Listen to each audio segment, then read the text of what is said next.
Aus der Region für die Region. Das Migros-Label für regionale Produkte wünscht gute Unterhaltung bei SRF Bitterlüt.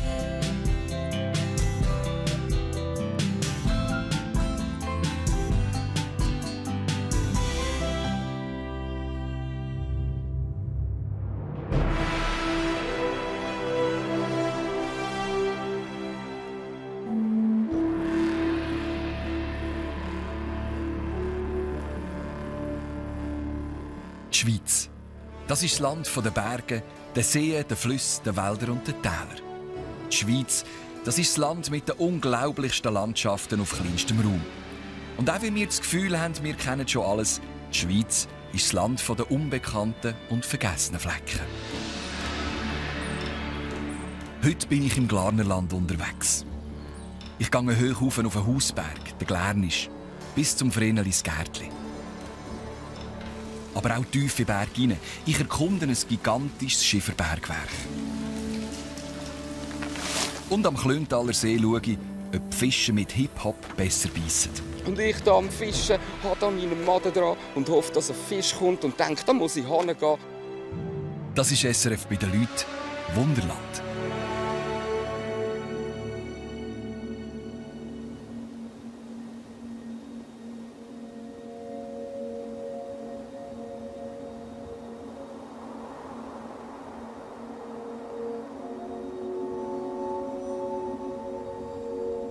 Hohe Berge und tiefe Schluchten, das ist das, was das Glarnerland auszeichnet.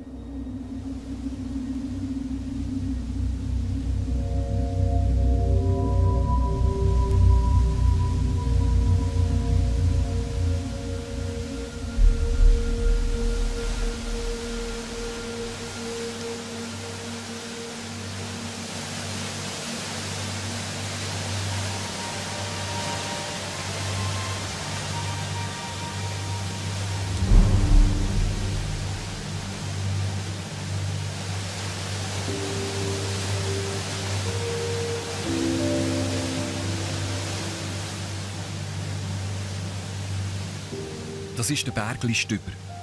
Sicher einer der schönsten Wasserfälle der Schweiz. Er ist ein bisschen versteckt, ganz in der Nähe vom Klausenpass.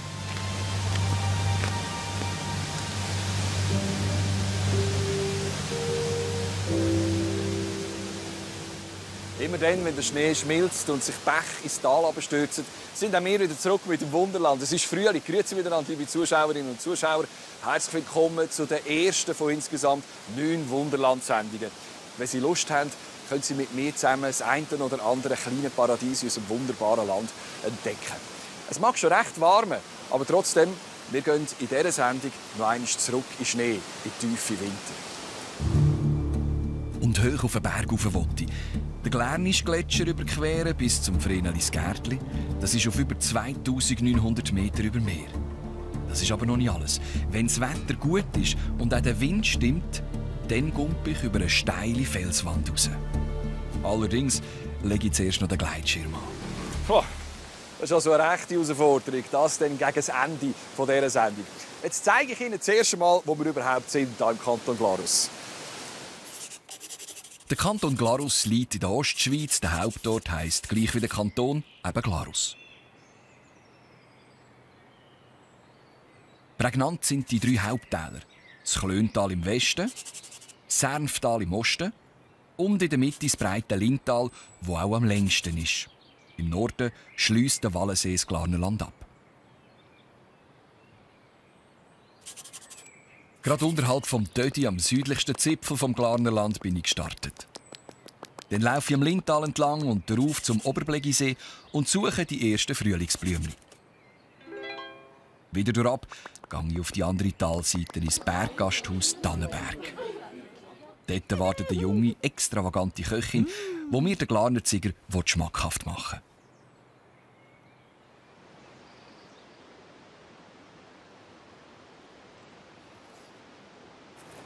Das ist Bantenbrücke. Die Brücke die steht in der 5. Generation seit dem Mittelalter da. Das ist eine wichtige Handelsverbindung. Und auch für den Tourismus, für das Glarnerland enorm wichtig war damals schon. Dahinter da könnte man 11 Stunden laufen und dann kommt man über einen Kistenpass auf Brigels ins Bündner Oberland. Oder aber Sehen Sie den dort hinten? Das ist der höchste Glarner. Man kommt von hier auch auf den Tödi.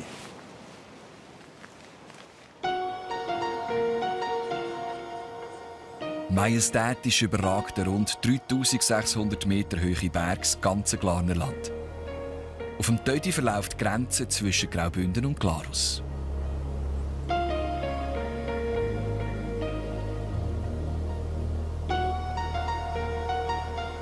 Imposant. Das ist der Blick in die Lindschlucht mit ihren fast senkrechten Felswänden.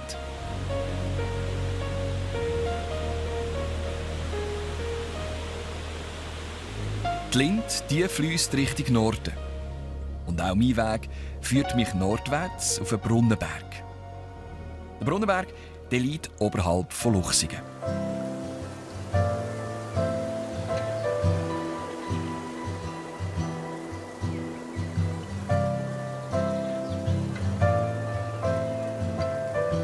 Da merkt man richtig, dass es Frühling ist. Es sprießt in allen Farben. Ich habe mit der Gabi Aschwanden abgemacht. Sie weiss alles über Flora und Fauna in der Region. Logisch als eidgenössisch diplomierte Wanderleiterin. Sie daheim kennen Sie vielleicht noch von der Sendung «Hüttengeschichten». Seit über 20 Jahren führt sie die Fridolins-Hütte im Tödi-Gebiet. Da?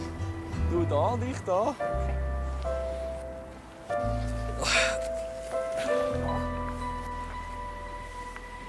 Ich bin heute auf halbem Weg schon fast bei dir in der Hütte oben. Ja, das ist so. Auf der Brücke? Nein. Nein, Bist wie du weit wärst du noch? Ja, von dort aus. Jetzt etwa 3-4 Stunden hättest du schon noch. Aber du bist schon zuhinterst hinten im Tal. Kann man schon so sagen? Ja, kann sagen. Es ist das letzte Oder ist es der Anfang oder ist es der Schluss für dich? Ich weiss, ich der Anfang. So? Ja. Was behaltet dich seit jeher hier im Glarner Land? Ja, da bin ich daheim.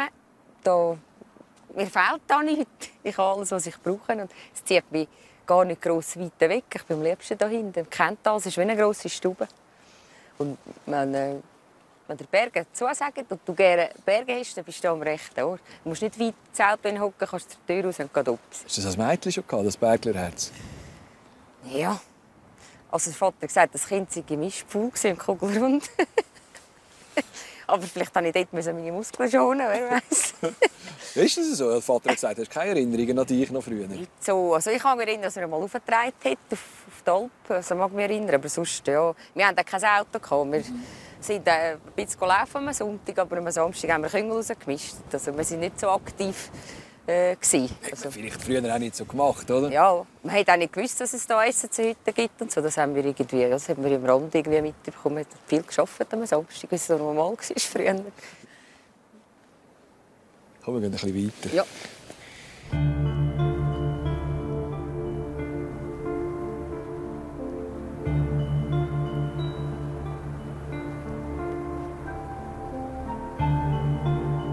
Bevor das Wetter noch ganz umschlägt, laufen wir weiter zum Oberblegisee.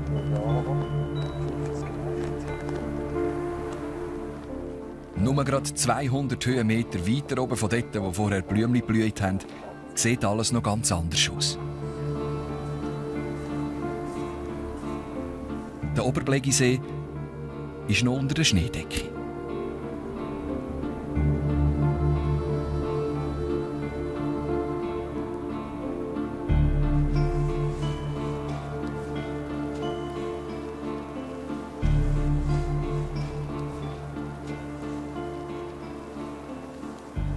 Da haben die Blümchen mal schon. Die kämpfen sich an die Erdoberfläche. Die ersten hier sind draussen. Ja, da, schau, das sind die Steinbrech. Da die Rosettli, das ist ein Sukkulent. Ah, was? Also es ist Kakteen? Ja, also der Steinbrech ist es. Aber in den Blättern speichert es das Wasser. Und oben dran, schon drauf lang, es ist ganz hart, tut es den Stein wie oben raus, der Kalk oben rausdrücken. Es ist ganz hart oben. Das ist Kalk oben drauf? Ja, da die Tüpfchen. Ja. Diverse andere sind noch ein anderes Steinbrech. Wie du, he? Die können überall überleben. Ja. Das ist Silbermond? Ja, das ist Silbermond. Jesus Gott. Ja. Was ist das für ein Violett dort? Dort kommt schon der Frühling. Das ist eine Soldanella. Das ist das, wo, wenn der Schnee weg ist, kommt das als allererstes. Das ist eigentlich ein Frühlingsbote. Das ist definitiv der Frühling da oben, wenn die rauskommt. Nebst dem Krokus. Die sind unten, sind die schon viel weiter gewesen. Es sind nur ein paar hundert Meter. Ja, das ist wirklich wenig. Aber trotz allem, wir sind schon früh der Frühling. Das stimmt schon, oder? Ja, alles ist 2 Wochen zu früh eigentlich. Ja. Normalerweise würde da eigentlich noch Schneedecke liegen, gell? Der Glärnisch und Vrenelis Gärtli ist zu wie im November. Das ist aber noch gerne da oben. Gell, da wäre es, oder? Das wäre dort hinten. Wo? Also das ist alles Glärnisch? Ja, eigentlich sagen wir im ganzen Gebiet Glärnisch. Ja. Wenn du dort gerade noch rauffährst, und dann kommst du in die Nebel rein und nachher wäre noch ein Kopf weiter und dort ist das Vreneli. Hängt halt gerne nach dem Nebel da. Wenn es so bleibt, dann ist dann nichts mit Gleitschirmfliegen.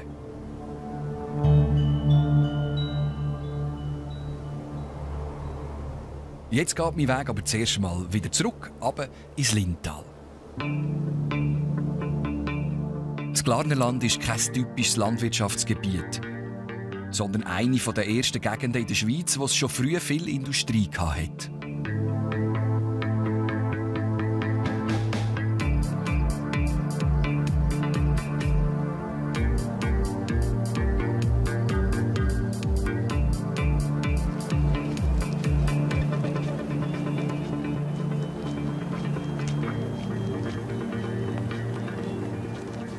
Wenn Sie mal einen Blick hinter die Kulissen werfen und ganz viele Bilder von den 3 Arbeiten sehen und Zusatzinformationen zu unseren Wunderland-Sendungen, gehen Sie auf unsere Website srf.ch. So sieht es hinter mir aus. Gell, Sammy? Schon im 18. Jahrhundert sind da viele Fabriken entlang der Lind gebaut worden und haben die Wasserkraft genutzt. Vor allem die Textilindustrie, Maschinen- und Holzbaufirmen haben sich da niedergelassen.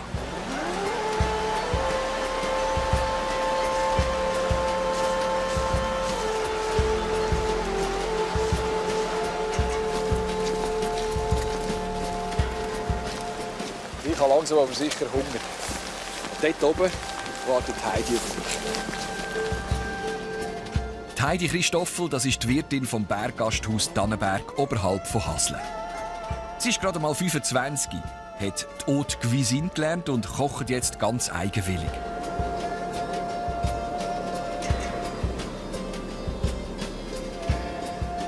Mir will sie zum Znacht den Ziger schmackhaft machen. Die Spezialität aus dem Glarnerland.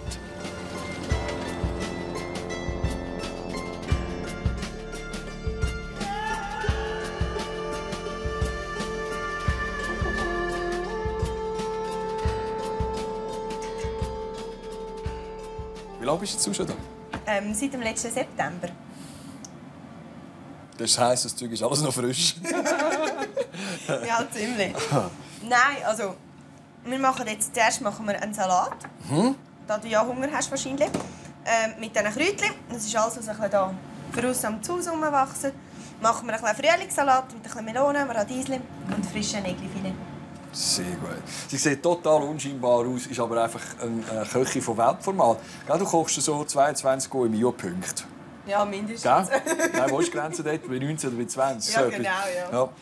Und warum kochst du da oben und nicht irgendwo in einer Weltmetropole?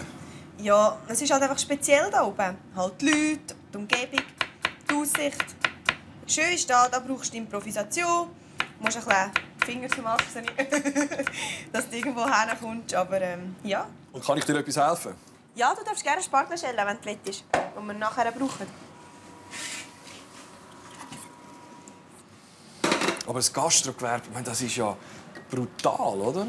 Ja, es zieht schon. Also es schränzt schon. Also man merkt schon, dass man nicht gerade so viel Freizeit und so viele Freiheiten hat wie alle anderen. Machst du auch etwas mit Ziger jetzt?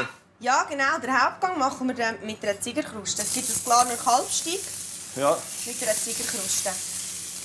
Gell, es gibt nichts ohne Ziger bei euch. Fast nicht. Ja.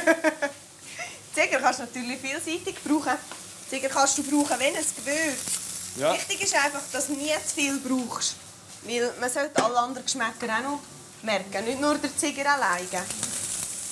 Ja, das Wachtleili. Genau. Und jetzt noch drauf. Genau. Das ist das herzig. Die sind auch von Haslau. Ich schaue immer schauen, dass ich alles ein bisschen von der Umgebung habe. Oben drauf? Ja, oben drauf.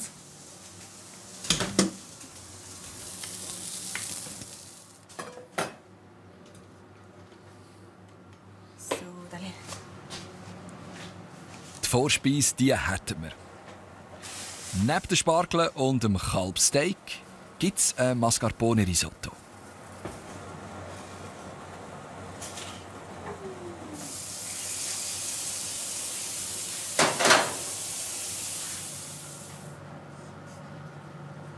Also machen wir hier Kruste. Haselnuss-Ziegerkruste. Die Kombination tönt schon mal fein. Darf ich schnell ein bisschen Ziger probieren? Ich habe jedes Ja, Mal sicher. das Gefühl, ich hätte es nicht gern. Aber Hast du jedes Mal das Gefühl? ja. Aber gleich immer wieder. Ja. Er hat einen sehr speziellen Abgang. Aber kannst du dich damit anfreunden? Ja, ja. Gut. So, jetzt tun wir hier ein bisschen Anke dazu.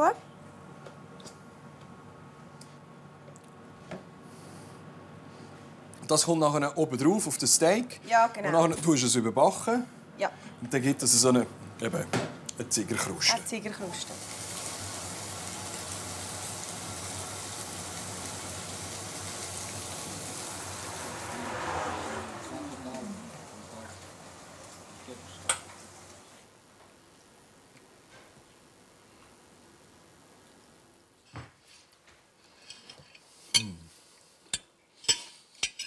Sehr fein. Du musst es Danke. selber sagen. He? Ja, definitiv. Kannst du dich selber loben? Ja, also vor allem, ich habe mega Freude, wenn die Sachen super rausgehen, wenn es schön aussieht und die Leute vor allem sehr gerne haben. Bist du selbstkritische? Ja, extrem. Also wirklich, meine Messlatte, die liegt bei mir meistens sogar fast ein bisschen zu hoch. Was ist der grosse Köchinnentraum? Ich meine, du bist ja noch blutjung. Also, was ich jetzt so auf dem Job her, so karrieremässig, einen Traum in dem Sinn habe ich nicht. Ich habe es ja super da und ich bin eigentlich sehr zufrieden, so wie es jetzt ist. Und das jetzt ist eigentlich schon... Hast du eigentlich schon so Bewertungen und so? Nein, habe ich nicht, nein. Willst du das? Nein, ehrlich gesagt nicht, nein. Nein, ich war es bei meinen Lehrmeistern. Das ist immer ein gewisser Druck, den du hast. Und nein. Mir geht der Arm jetzt ab. Danke vielmals, Ja, danke dass auch. ich an deinem Freitag mit dir da zu Nacht essen durfte. Das ist ein schönes Tête-à-Tête. Ja, danke.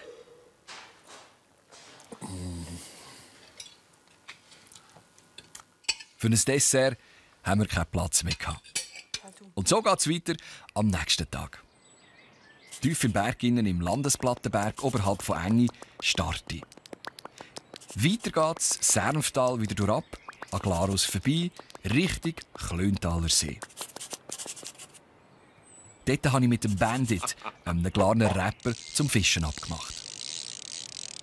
Dann laufe ich am See noch hinterher, das Rossmattertal darauf, zur Käsere. Nach einem zünftigen Aufstieg zu der Glärnischhütte bin ich dann sicher froh, wenn dort ein Bett für mich parat ist. Hans, von mir aus kannst du Licht machen. Ja, ist gut.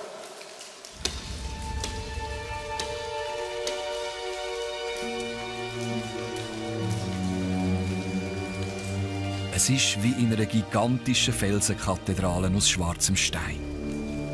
Vor 600 Jahren hat man hier angefangen, Schiffer abbauen und in die ganze Welt exportieren. Anfang 60er Jahre vom letzten Jahrhundert ist das Bergwerk stillgelegt worden und ein bisschen in Vergessenheit geraten. Der Hans Reiner hat die riesige Kaverne wieder zugänglich gemacht. Hans, ich bin erschlagen, ich bin überwältigt. Ich habe so ein Höhlensystem in meiner Lebenswelt noch nie gesehen. Das ist ja unglaublich, was sich da hinter dem kleinen Türchen draussen verbirgt. Geht es dir auch jedes Mal noch so, nach all diesen Jahren, wenn du da reinkommst? Also jedes Mal, wenn ich da reingehe, kommt mir wieder etwas anderes zum Vorschein und ich bin jedes Mal wieder begeistert. Ja. Giltst du so ein bisschen als der Höhlenmensch da vom Särmtal? Ja, schon ein klein. Ich bin auch der, der es entdeckt hat wieder. Hast du schon mal drinnen geschlafen? Nein, geschlafen habe ich nicht, aber ich habe schon Nachtführungen gehabt. Wahrscheinlich Tage da innen verbracht, oder? Ja, Monate, kann man sagen, wenn man alles zusammenzählen. Was mich so beeindruckt, ist, dass es nicht die Natur war, dass es nicht das Wasser war, das das Zeug rausgewaschen hat, sondern der Mensch. Ja, das ist richtig. Und wo ist die höchste oder die tiefste Stelle? Die tiefste Stelle oder die höchste Stelle ist 30 Meter, das ist gerade da hinten. Und die Lieblingsplatz? Ist die Kirche. Ein Raum, wo wir so getauft haben. Kommst du mit?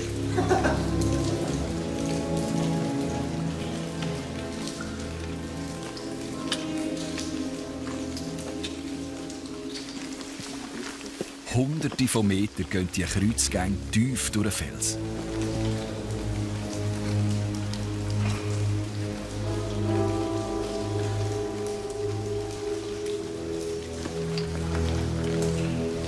Im 17. Jahrhundert war das Schieferbergwerk eine der wichtigsten Einnahmequellen im Kanton Glarus. Zuerst haben da vor allem die Glarner da drinnen gekrampft. Später sind dann auch Gastarbeiter dazugekommen. So, seit 1961 hat da niemand mehr Schiffer abgebaut. Der Hans und ich haben jetzt das Business wieder aufgetan. Aber heute sind wir hier im Stollen wieder und verkaufen Wandtafeln. Natürlich nicht. Was machen wir da? Da bohren wir Löcher bohren. Und zwar für einen Pilotstollen. Und am Abend haben sie die Löcher gefüllt mit Schwarzpulver und haben es mit einer pyrotechnischen Zündschnur anzünden. Also das ist das, was man als erstes gemacht hat. Jetzt auch hier in diesem wunderbaren Raum innen, zuoberst oben. Zuoberst oben, immer um 4 oben. Und nachher ist man mit dem Pickel los. Nachher ist man mit dem Pickel gekommen. Und der Raum musste so gross sein, dass man den Pickel aufziehen konnte. Wie hat das da innen ausgesehen? So hell, wie wir es jetzt haben, war es wahrscheinlich nicht. Nein, es war so staubig, dass die Leute dann nur auf 2 Meter gesehen haben. Was? Ja. Und am Schluss sind sie gestorben an dem Staub? Den Staub haben sie eingeatmet und haben mit 30 bis 60 Jahren sind sie alle verstickt an Silikose. Nein. Ja. Auf Gefahr hin, dass ich mich wiederhole. Ich finde es unglaublich eindrücklich. Wenn man sich vorstellt, das ist jedes Pünktchen da oben an dieser Wand ist ein Pickelschlag. Jedes Pünktchen, ja. Das sind Millionen. Und wenn man fertig gepickelt hat, dann hat man so solche Blöcke gehabt. Und die waren immer gleich lang. Immer 2 Meter auf 1 Meter. Das sind etwa 2 auf 1 Meter. Und dann hat man Patsch gesagt. Und die hat man dann, wenn die ringsum gelöst waren, so... Schau, jetzt löst sich die Platte.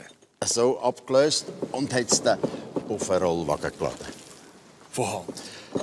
Die ganz schweren Platten haben sie mit Kettenzügen auf den Wagen geseilt. Und am Schluss hat es Wandtafeln gegeben, Schultafeln. Oder für was hat man sie eigentlich? Die hat man dann ins Tageslicht transportiert und vorne am Stollen hat man dann, je nachdem das Produkt, das bestellt worden ist, hat man gemacht. Das kann eine Wandtafel sein, eine Bodenplatte oder eine Schiefertafel für das Dach.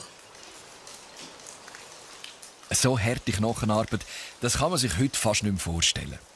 Mittlerweile kommt der meiste Schiffer übrigens aus Spanien oder Deutschland.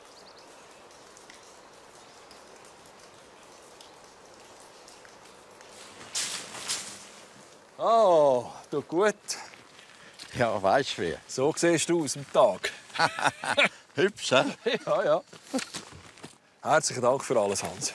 Ist gerne geschehen. Sehr eindrücklich. Den Helm den gebe ich dir zurück. Danke. Viel Erfolg und ich komme sicher wieder irgendwann. Will mich freuen. Ciao, Hans. Merci.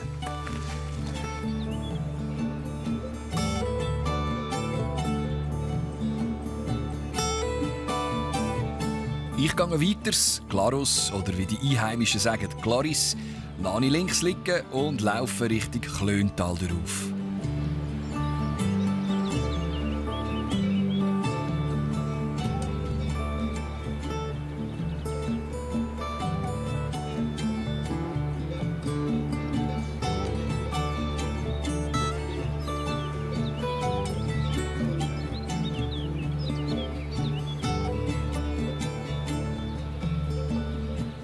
Wenn man das Lönstobel darauf läuft, ist man in ein bisschen mehr als eine Stunde am Klöntaler See.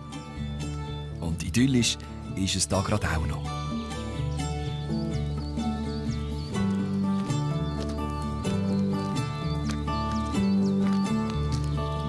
Die schönsten Fotos und was alles so passiert bei den Dreharbeiten, das können Sie auch auf Facebook mitverfolgen.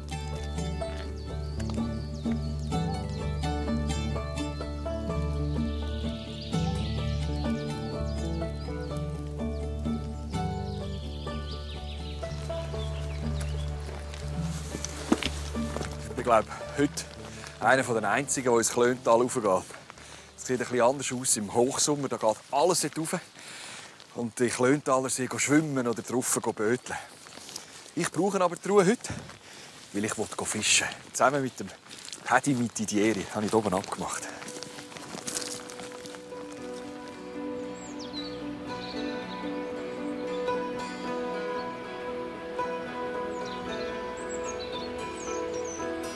Der Klöntaler See ist nochmal so ein Juwel im Glarnerland. Tiefblau im Sommer, jetzt eher noch milchig türkis. Es ist ein Stausee, der vor etwa 110 Jahren gebaut worden ist.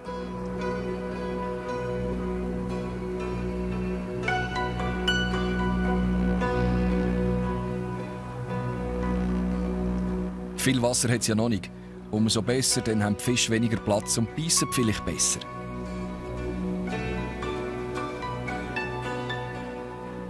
Der Patrick Mitidieri. Besser bekannt ist der Glarner Rapper unter dem Namen Bandit. Gut. Ich darf da. Du darfst da fischen. Mit einem Mädchen oder mit einem Wurm vom Ufer aus darfst du da fischen. Das ist so. Jetzt musst du noch mal dahin. Gell, das ist auch neu, dass der da also neu. Ich als Bub habe mich noch mit Wiederhöckli Ja, gefischt. das ist nicht. Wenn wir richtig Glück haben, beißt eine schöne Seeforelle. Jetzt kannst du dein Glücksmädchen ziehen. Wie lange fischst du schon? Ja, ich bin nicht ewig zum Fischen. Ich fische eigentlich erst 3 Jahre. Gehen wir vorne oder Ich fische hinten? gerne. Ich würde vorne rein. So. Jawohl, genau. Bestens. Ich kann einfach, wenn wir jetzt Das so ist eine Seeforelle... Das ist meine. Jawohl. Seeforellen rausnehmen. Gell? Ich kann sie einfach nicht gut mitnehmen auf die Hütte. Ich kann sie brauchen zum Znachten. Ja, ja. Und das Schöne ist beim Fischen, jetzt rühren wir aus, Zäpfchen, und dann hocken wir her und dann berichten wir. Das ist so. Und haben nichts mehr zu tun. Ja, unter Umständen passiert gar nichts. Ja.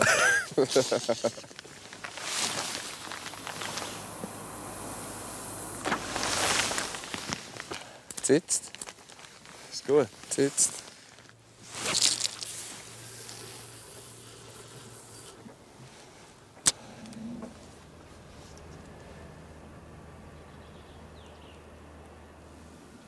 Warum fischst Oh, mich faszinieren viele Sachen am Fischen. So mal abgesehen davon, gell, dass du also Plätzchen bei dem kannst deine Freizeit verbringen, nur schon das.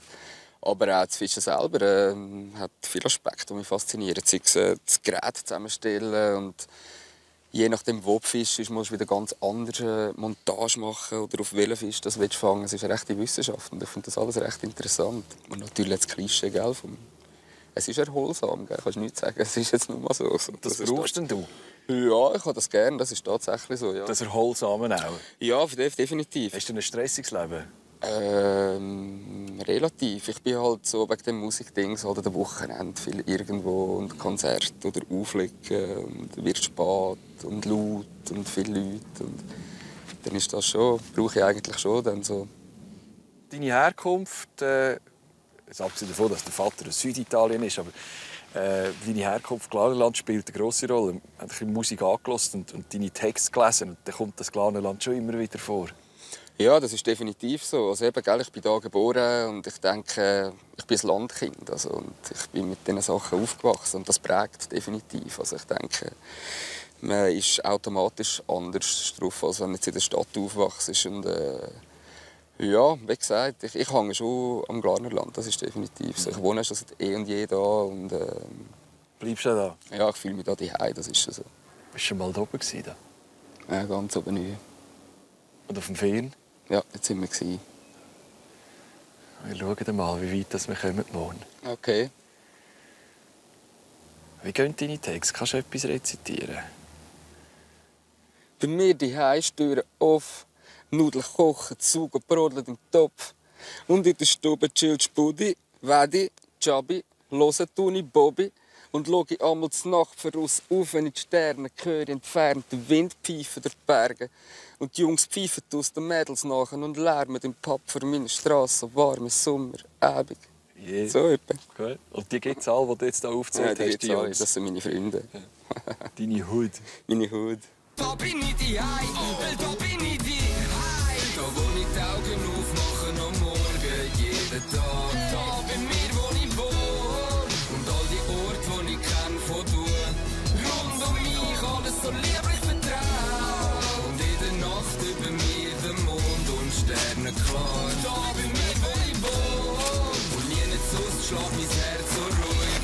Nie nicht das Gefühl, wenn da bei mir die Hei.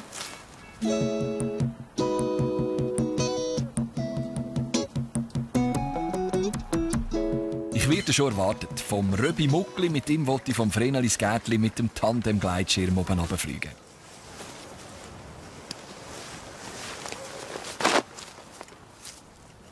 Bei diesem Wind. Ohne mich. Hoi Nick. Sali Römi. Freut mich. Ist schon gerade ein bisschen heftig. Ja, jetzt ist es ein bisschen kräftig, aber die Wetteraussichten für morgen sind viel besser. Sicher.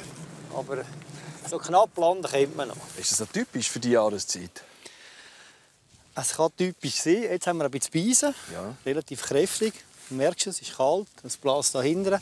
Darum ist relativ kräftig der Wind. In der Regel ist das ein bisschen weniger um die Jahreszeit. Aber je höher das wir gehen, umso stärker ist der Wind. Das muss nicht unbedingt sein. Es ist Beisen läuft vor allem unten. Aber wenn du rauf schaust und die Wolken anschaust, haben wir gleich relativ viel Höhenwind heute noch. Und wir hoffen, dass es morgen besser ist. Ich kenne ja das ein bisschen mit dem Gleitschirmfliegen. Da hast du einen schweren Rucksack, suchst das erste beste Bändchen und gehst rauf, einen schönen Startplatz und dann geht es vor allem ums Fliegen. Und bei dir ist das ein bisschen anders. Genau, wir machen Hike and Fly. Das heisst, wir laufen rauf. Du hast den einen Rucksack und ich habe den anderen Rucksack. Ist alles relativ klein heute, hat eine rechte Entwicklung durchgemacht. Aber wir laufen rauf und fliegen dann runter. Right. Dann verbringen wir die nächsten 24 Stunden miteinander. Ja, Tag und Nacht. Ja. Ich wollte dich zuerst mal anständig kennenlernen, Ja, ist gut. bevor ich weiss, wem das ich an Schirm hänge. Gut. Zuerst haben wir aber noch einen rechten Marsch vor uns, bis wir dort oben sind.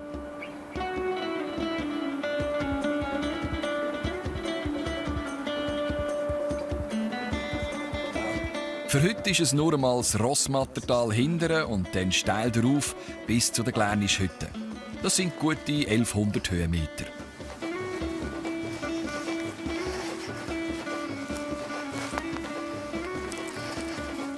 Das war alles einmal Gletscher und Meer. He? Ja, schon länger her. Das ist auch mal die Wand. Ja. Hinten dran ist das Silber, das Skitourengebiet.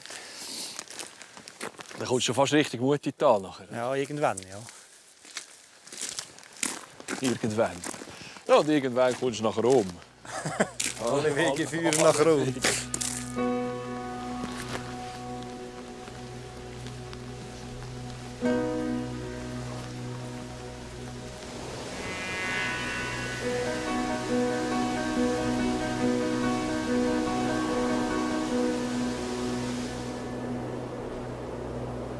Von weit unten sieht man sie schon. Aber man hat sicher gut 3,5 Stunden, bis man oben ist auf der Glärnisch-Hütte.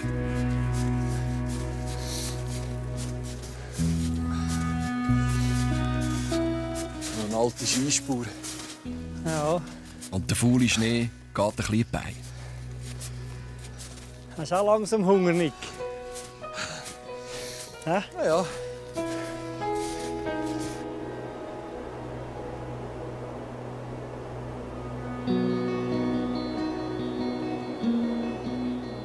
Die Hüttenwart-Familie Marti erwartet uns schon.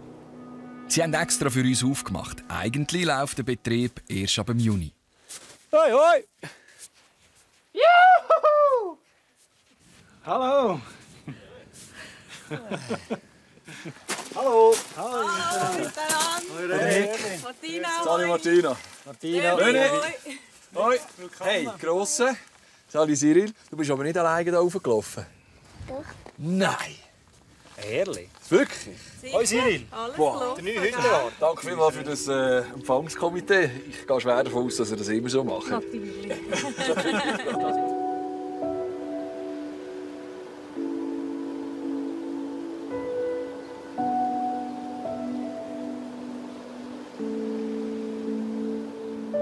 Es gibt doch nichts Schöneres, als wenn es Abend wird in den Bergen.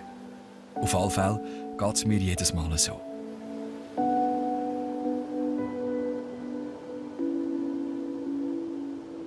Cyril, gehst du pfusen? Nein. Nein, man sieht schon, ein bisschen kleine Augen hast schon. Nein. Langsam, nein. Hast du ein eigenes Bett da? Ja. Im Sommer schon? Ja. Ja. Das ist übrigens der Ueli Frey. Und der Ueli ist unser Bergführer und kommt morgen auch mit, weil wir ein bisschen über einen Gletscher übergehen. So alpin habe ich doch schon das eine oder andere gemacht. So eine wahnsinnige Tour ist es nicht. Nein, es ist wirklich, es geht eigentlich unter eine leichte Hochtour. Es ist relativ ein harmloser Gletscher. Ja. Nein, das sollte eigentlich kein Problem sein. Ja. Was habt ihr für Gäste? Sind das solche, die aufs Vrenelis Gärtchen gehen? Oder auch solche, die nur zu euch kommen und dann raufwandern und wir runterwandern? Ja, die meisten wollen schon aufs Vrenelis Gärtchen. Weil das ist, glaube ich, schon das Ziel bei uns. Ja. Wieso heisst Vrenelis Gärtchen eigentlich Vrenelis Gärtchen? Hat es das Vreneli mal gegeben? Das war ein Freine, wie die Glarner sagen. Freine. Und ich glaube, ein mührigstarkes Mädchen hat probiert, dort raufzulaufen und das Gärtchen anzupflanzen. Du musst auch weissen. Ich muss auch weissen. Ja, danke, höflich. Und dann hat er so ein Sennenkästchen genommen, ein Kupferiges, so über den Kopf genommen. Er wollte so rauflaufen, dass er vom Regen geschützt ist. Dann, weißt du, was er so wollte, bis sie hier oben angekommen ist, hat es natürlich immer geschneit, es hat geschneit, nasser Schnee gegeben. Und irgendwann hat sie das, als sie hier oben angekommen ist, hat sie das Kästchen nicht mehr gehabt. Und dann ist sie eigentlich drunter unter das Kästchen und ist an dem gestorben dort oben. Und das Kästchen hat man noch lange gesehen, oder, dort oben. Es könnte sein, dass unter dem Gletscher irgendwo noch Überreste von dem Verein sind. Ja, vom Kästchen zumindest. Genau. Und als Glarner muss man mal dort oben gewesen sein, oder ist euch das eher gleich? So wie die Luzerner nicht alle auf dem Pilatus waren? Nein, ich würde schon sagen, ja, als Glarner. Also, Vreneli oder Tödi gehört schon so ein bisschen, sind so ein bisschen die Hausberge. Ich muss zwar sagen, ich habe die meisten Gäste sind Zürcher, weil den Berg müssen sie immer anschauen. Jeden Tag, oder? Und irgendwann wollen sie mal dort rauf. Und ich habe wirklich auch viele Zürcher Gäste, die ich dort raufführe. Ja. So. Ja, ich gehe dir etwa mal liegen. Ich weiss nicht, wie ihr es habt. Aber... Ja, nein, wir haben gedacht, so 5 Uhr morgens und 6 Uhr anfangen ablaufen. Dann fährt es auch so an, Tageln 6, halb 7. Dann ist es ein leicht zum Ablaufen. Mit Langschlafen ist also nichts und mit Tiefschlafen gerade auch nicht, bei dem Vollmond.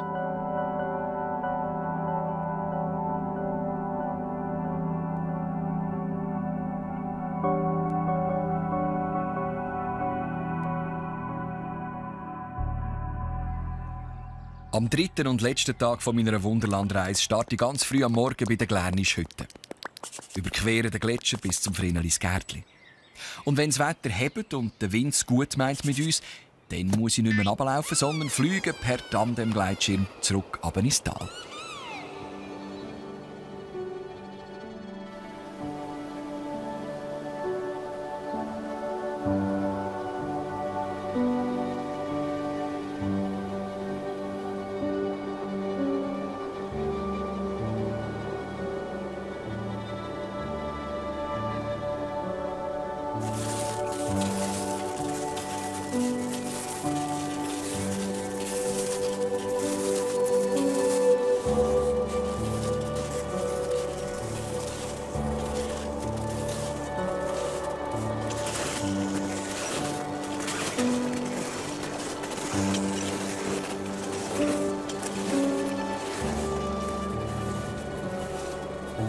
Wir haben einen Traumtag verwünscht.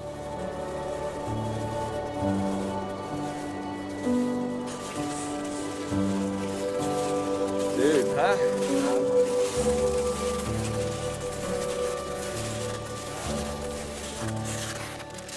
Ja gut, du müsstest fast auf Höhe auf die Wolken schauen. Wir sind gerade 2 Sachen am diskutieren. Erst der Wind. Also da hat es. Und die Richtung würde, glaube ich, stimmen, gell? Nein, da Nee. ist es gerade nicht. Wobei, da kommt der Rhein meistens vom Gletscher oben runter. Ja. Aber wenn ich dort rauf schaue, ist es schwierig zu abschätzen. Es kann sein, dass es zu viel hat. Gut. Kann sein, dass es geht. Uli, wir sind auf dem Gletscher. Wie sieht es aus mit Anseilen? Ja, du, es sieht recht gut aus. Es ist schön eingeschneit. Man sieht da nicht einmal die Spalte oder auch kein Kennzeichen von Spalten. Und wenn wir jetzt hier so am linken Rand raufgehen, dürfen wir also ohne Seil gehen. Ja. Aber ganz wichtig, wir hätten da so eins dabei. Wir haben und zum wir Rucksack. gehen nie ohne Seil über den Gletscher. Genau, das Minimum haben wir an. Wir haben das Gestellt an. Das Seil ist im Rucksack so.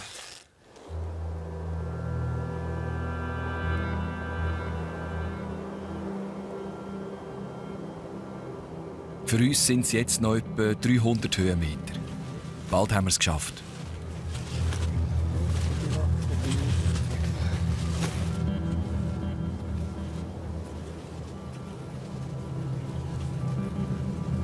Der ganze Gletscher ist etwa 2 Kilometer lang und 1 Kilometer breit.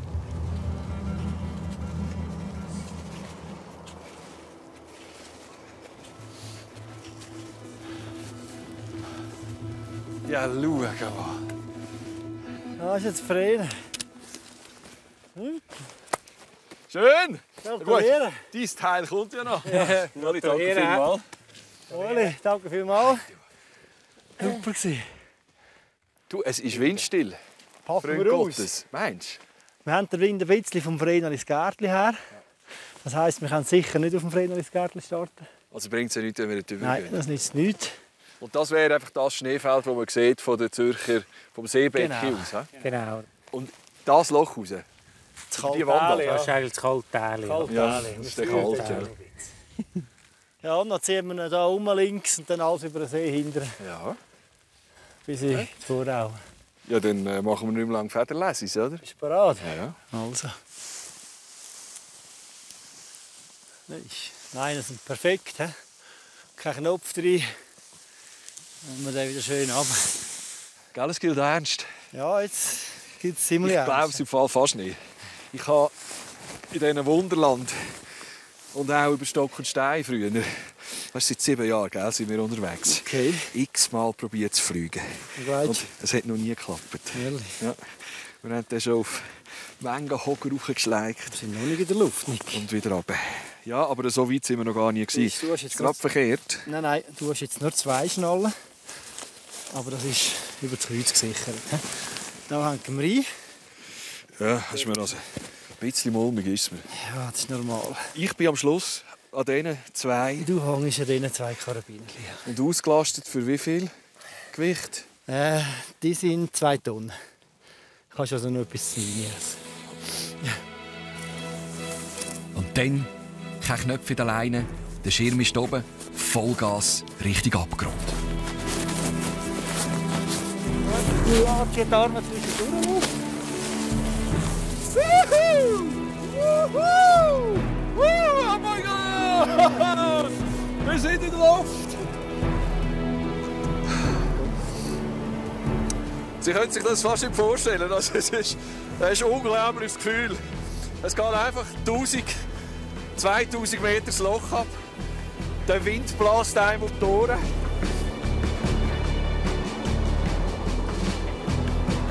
Es ist ein letzter atemberaubender Ausblick hoch über dem Glarnerland auf den Klöntaler See.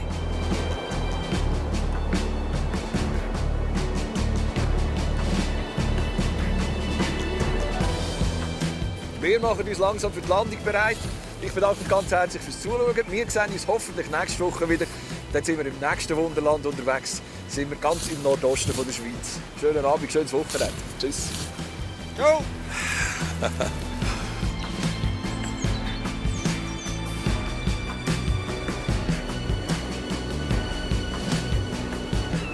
Nächste Woche macht der Nick eine Grenzerfahrung im schaffhausischen Klettgau. Auch dort erwartet ihn ein Höhenflug. Das Saubi! Und da geht es jetzt weiter mit der letzten Folge von «Zwischen den Fronten». IKRK-Delegierte im Einsatz. Also, 100% Vertrauen. Sie sahen SRF bei der Lüt mit aus der Region für die Region. Das Migro-Label für regionale Produkte.